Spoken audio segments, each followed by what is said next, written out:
You are now listening to Shotgun Sports, powered by Winchester. Recorded in the U.S. and streaming all over the world. We talk to shotgun shooters from all disciplines, world-class instructors, gun clubs, target setters, vendors, and industry-leading companies that fuel the sport. Make sure you subscribe to our podcast, leave us a review, and connect with us on social media. You can also catch our episodes on shotgunsportsusa.com.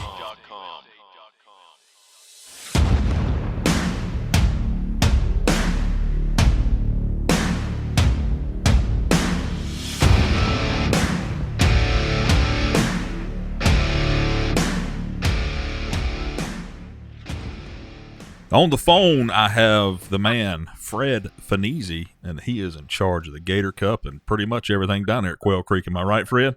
Oh, well, it's a pretty good project, but we got a heck of a good crew, and thanks for having me on tonight, Justin. Really appreciate the opportunity. Yeah, not a problem. You know, I'm really excited to come down there the next couple of weeks, and I always have a good time. So that's what this is going to be about. It's going to be about the Gator Cup and what to expect, you know, what there is to do when you're there. Let's get into where exactly Quail Creek's located. Sure, no problem. So we're in South Central Florida. From the 30,000-foot view, we're about an hour and 15 minutes south of Orlando.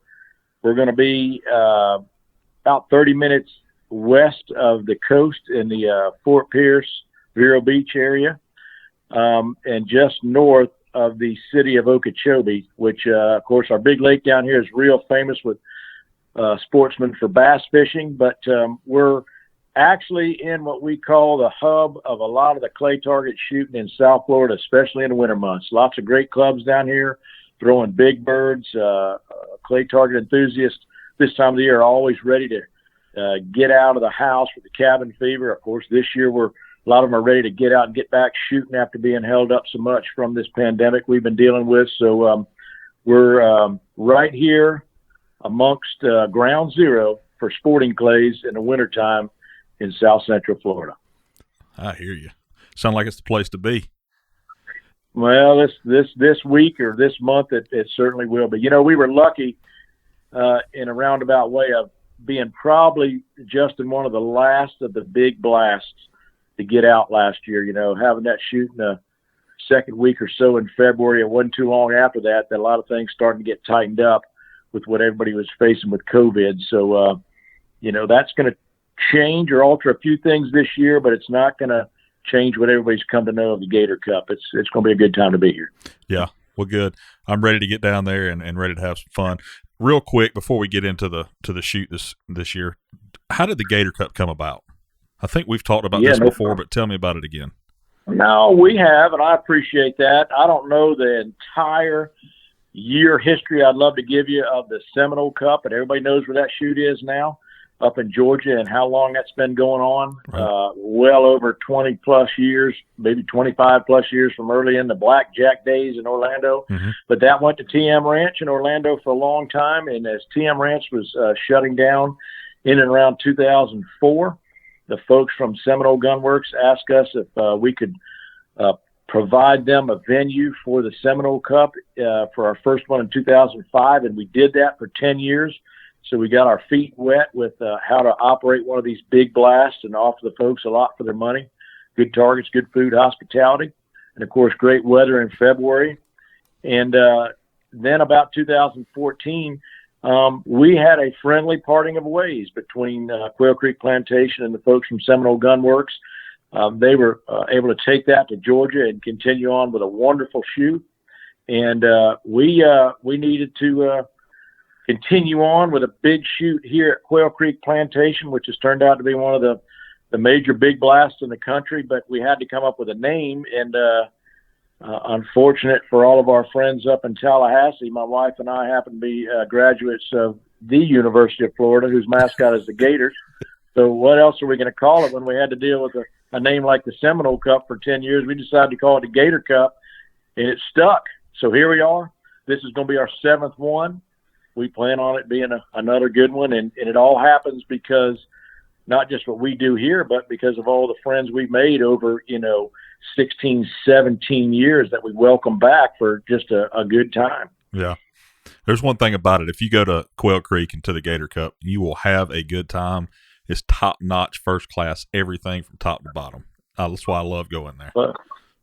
Buddy, I can't tell you how much I appreciate that, but that's me speaking on behalf of all the people who have worked hard to make this thing fly, no pun intended. And God rest his soul, Whit Hudson, who passed a couple of years ago, Right. He loved to see people coming and having fun. We love to see people coming and having fun. And just like talking about the Gator Cup, which you said we've heard it before, I'll say it again. If a shooter is not going to make a whole bunch of shoots this year, they're limited to where they can go, how much they can spend, and how much they can travel. When they're deciding on a shoot, we hope this is one, towards the top of their list. That's our goal. When they leave here to say, we'll be back. That's our goal. Yep. All right. How many people you got entered in the shoot right now, Fred? I appreciate you asking the question, Justin. I was looking at win score earlier today, and we're bumping 600 in the main. That's 590 is what I saw, and very close to 700, 690 altogether totaled. And as you ask that question, of importance is that I've had people reaching out to myself or to Maria or Lois and folks saying, well, I called a month ago, I called 2 months ago, and I just couldn't get in. We know what's going on with the coronavirus worldwide. We know we have upwards of 20 different countries that send folks over here every year to shoot. A lot of those have waited and put off as long as they can to see if anything's going to change, and it hasn't, such as our friends from England, such as our friends from Spain, such as our friends from Jamaica. They finally started to call in, regretfully canceling their plans to be here at the Gator Cup. So my point being is we have spots that are open. We have availability in just about every event going, including the fee task and the main event. So if you were told earlier on that you couldn't get in, give Lois a call. There's a real good chance that she'll be able to get you in there, or just have a look on win score, and some spots may have opened up. Yeah, that's good. It was probably full, I'm sure, before they've canceled. I know the Gator Cup fills up quick, so if there's some available spots, they need to get on the stick and call you. All right, so let's talk about the courses. Last year, you got a red course and a blue course, okay? Yes, sir. All right. Mm-hmm. Everybody talked about the blue course being stiff. It was fun. Mm-hmm. Red course was a little easier. It was fun as well. All right, who's setting the courses this year? And tell me about, what else you got going on as far as, I know you got a lot of space to throw targets. I know you got a 5 stand and all that stuff. So. Right. No. Yes, sir. Appreciate the question. All right. So many of our target setters will be as they were last year. We are going to have 17 stations on each one of those courses you mentioned. Mm-hmm. The red course will be set for the second year in a row by none other than Joe Scull, our buddy from up north. And the blue course will once again be set by Doug Vine. Doug is world-renowned for setting a really great target. He's been working with clubs all over the state of Florida, setting targets this year for state shoots and other big blasts. And so you can count on seeing some challenging and stiff targets. I will tell you that just like some of these targets that fall into the stuff of legend, like Station 1, a white course of the World English in Chicago a few years back. It seems like Station 10 on the blue course last year at the Gator Cup has been the same, and Doug has more in store. Station 10 is going to have a really big bird on it. I'm not going to tell you what it is, but it's been set up to challenge you, and it's also been set up where plenty of people can stand there and watch some of the best in the country or the world make an attempt at it. I'm not going to give away what Doug's got in store, but he's going to use his creativity. He's going to have plenty of stuff out there for those C, D, and E class shooters who we know build up our event. He's not going to try to humble a whole bunch of people in that regard, but there's going to be a challenge. And once again, that Station 10 on that bend over there on the west side of Blue Course is going to have a big bird. And, Joe Scull, I don't need to say too much more about his reputation, which precedes himself. We lost a great friend in Chuck Frazier with his passing this past year, and Chuck has been here for just about all the big blasts we've ever had, and he's set targets for us as well. Rick Hemingway is coming in to fill that big pair of shoes. There's not much I can say that I need to say about what Rick knows how to do with his crew and his ability with the machines. But the prelims, we have 3. The Thursday prelim on blue and the Friday prelim will be set by Doug. The 100-bird prelim on red will be set by Joe Scull. I'll handle all the sub-gauge stuff, 410, 28, and 20 gauge, as well as the 12-gauge 50-bird event. That course, 50-bird course, will be changed over on Friday night for the super sporting, which will be set by Doug Vine. Doug will set all the feed task on the south side of the road. He'll also set the sub-gauge feed task. We do have one new target setter this year for the 5-stand competition, and that's a 17-year-old youngin' who has opted out of the Gator Cup the last few years, none other than my son, Joe Fanizzi. So he's going to set the 5-stand competition, and he's going to have a little guidance from some of the big gun target setters around there to make sure that he doesn't get too carried away. And other than that, we'll just be looking forward to everybody seeing some great birds, enjoying the variety, and hopefully having something that will be memorable for them. When do you get started down there, Fred? What day do you get started? Okay, we start on Tuesday, February the 9th, and that goes all the way till February the 14th, Sunday. All right. Yes, sir. I asked you about this the other day. The prime rib dinner. I don't know that there's any prime rib in the whole United States that's as good as that prime rib down there, and I don't know why that is. Maybe it's just because I'm hungry every time I go there. I don't know, but you always have a prime rib dinner and a bunch of guns sitting there to give away to people. Are you doing the same thing? Well, I appreciate that. We are definitely going to serve that Revere Farms certified Angus prime rib, not high choice, but we start with a great product. We're in the beef business. We appreciate a good cut, and we do not want to cheapen that. We want folks to really make that a memorable experience for them.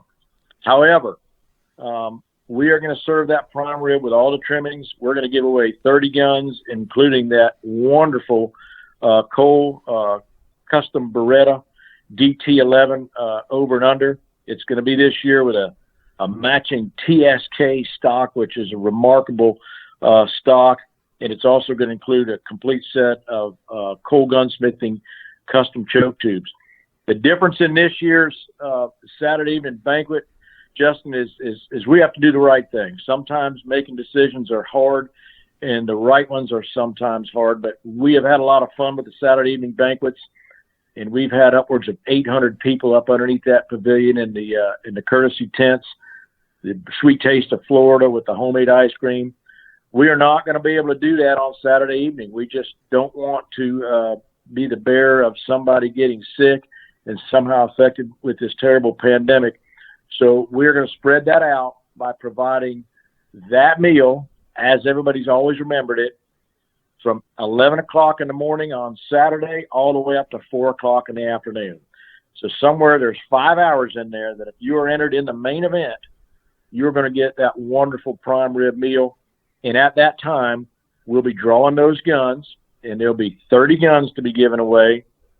And we'll also be drawing that custom Beretta Cole DT11. Our friends Rich and John Cole will be there. Of course, Brian Buzzy from Beretta, just to be a part of all that. Yep. This year, which is something a little different than the past, is we've always tried to keep those folks there for that banquet. And we did what we could to really serve them in about half an hour, 35 minutes, pass out all the awards, and have that gun drawing by about 9:30 at night.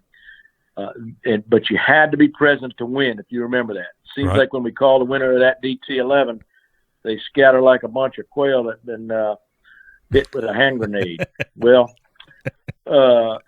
and I always thought they were just there for my comedy, but it wasn't exactly that way. I found out. Yeah. They're there for that gun. That's right. But if you happen to be in that 11:30 rotation and you're not around when we draw that gun and you win it, we're still going to present it to you.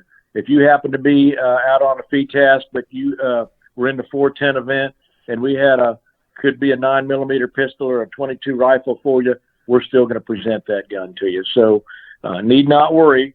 We're going to give away firearms for all the events, that really are made possible, not just by outward firearm donations. Quail Creek Plantation buys all those guns. We get a deal on them, but we buy them.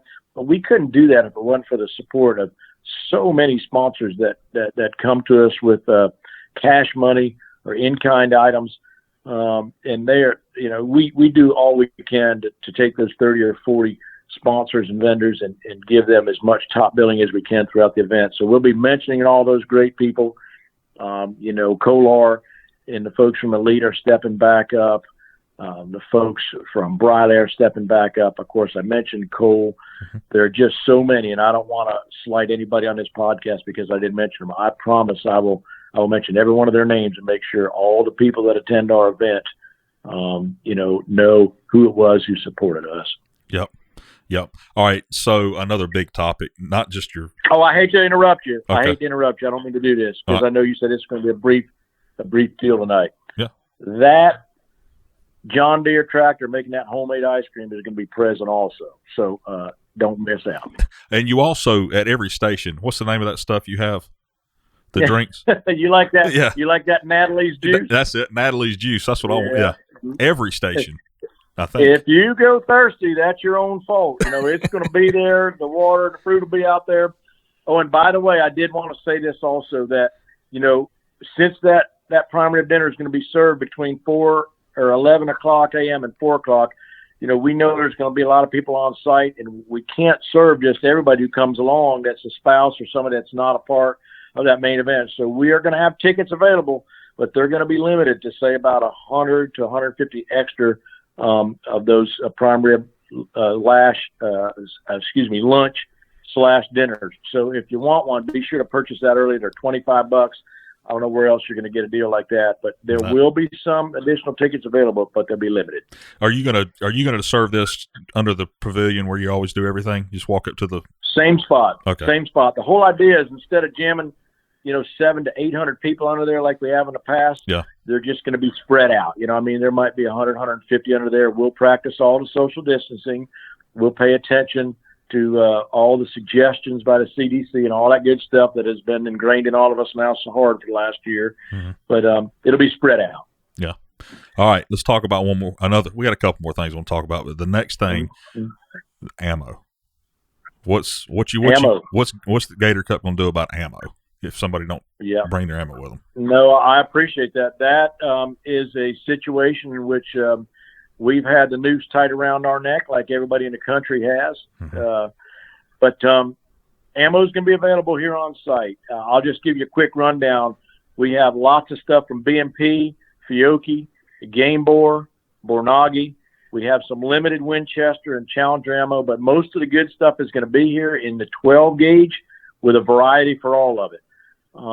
But that being said, we know there's a lot of stuff going on down here in South Florida. If you arrive here early and find exactly what you're looking for, we're going to be unable to sell you 10 cases of it. We're going to sort of look at what you're entered in, make sure you have plenty of shells for your event, a few side games, some practice. We'll make sure you have what you need. But the high volume purchases are not going to be able to be made, Justin, and I hope everybody understands that. Right. When we get to the end of the event and we're getting ammo in every day, we got a whole bunch of ammo in today, as a matter of fact, and it looks like we can loosen some of that up. It's going to be our hopes that we can provide you what you'll need for any of the club shooting down here, because there's a lot of great tournaments going on. We just want to make sure that you have everything you need here. Right. The tightest situation we have right now on ammo, and this is no secret to anybody, is on the sub-gauge stuff. The 28s, the 20 gauges, we're pretty much going to sell you 3 boxes of that ammo for whatever event you're in. So if you're shooting a 50 bird 28 gauge event, we're going to give you 3 boxes for a little bit of warm up and to be able to go and shoot the event. And we'd love to be able to sell you 3 cases. We just can't get our hands on it. Yeah. Same thing everybody's saying. Amen to that. All right. Last thing. You're doing a few things for Team USA, the fundraiser. Yes, sir. And I really appreciate you asking about that. Those folks need a little help out there. And so a couple things. We have a very limited opportunity for 6 folks who want to purchase a week-long entire Gator Cup parking space. right up here at the front door of the clubhouse. It's going to be about 3 steps into registration for you. And subsequent days, any day you're here, whatever time you show up, you're going to get a sign on your parking space, limited to 6 spots for $250. Now, that's a pretty good steal when you consider going out to nationals and winning one of those big events out there and being allowed to park up front. Mm-hmm. Considering the time travel and what it takes to win out there, $250 is a steal. So those are going to sell out quick. I'm pretty sure 1 or 2 of them's already gone. The other thing is on the Team USA option we're going to have available. Mm-hmm. So in the main event and in the fee task, we're going to provide a Team USA fundraiser $20 option. That's going to be a 50-50 deal, a little different than most options. So 50% is going to go back to the shooter, and 50% is going to go back to Team USA. So we hope that most of the shooters find a good reason to patronize that option. Now, you talking about parking spots right up by the door. You mean right there by registration? I can just park right there and just leave it there all day. You want me to go ahead and check that box for Justin Barker right now? You might have Look to. here, your credit's pretty. Now look, your credit's pretty good, but I'm not giving you 90 days same as cash. I expect you to pay us so we can put it in the coffers for Team USA when you arrive. All right. All right, that's cool. That's neat that you could do that. Because if you have to park way out there in the back, good gracious, you better get you a ride. That's a deal right there for sure. You know, as you well know, and I hope people recognize, we're going to have shuttles for you. We're going to have the parking across the road, but if you don't want to walk, you don't have to walk. I mean, we're going to get you around. My buddy Carson Ray and Frog are going to be at the front gate. Everything, as people remember the Gator Cup, is going to be the same this year. We're going to miss some of our friends from overseas. Mm-hmm. You know, we're going to miss some folks that unfortunately in the last year, like our friend Chuck Frazier has passed. Unfortunately, our friend Errol Zadie from Jamaica has passed. I mean, they're just people that we just love so dearly. That's going to make things different. But our show is going on. Our goal is to provide you with a world-class target that's memorable, a good option on food, hospitality when it comes to parking, and just one of those deals where if we stub our toe or something's missed, we want you to tell us about it so it's better for the 2022 Gator Cup. That's right. All right, Fred. Anything else before I let you go? Buddy, we welcome everybody. We're looking forward to seeing you and the whole crowd. Yeah. And if there's anything we can do for you, reach out before you get here. Our telephone number, 863-763-CLAY, C-L-A-Y, which is 2529, 763-2529. There you go. Justin, I appreciate the time tonight. Yes, I appreciate what you do for Clay Target Sports in general. All right. Thank you, Fred. And we look forward to seeing you next couple of weeks. All the best. Travel safe, everybody. See you soon. All right. Thank you.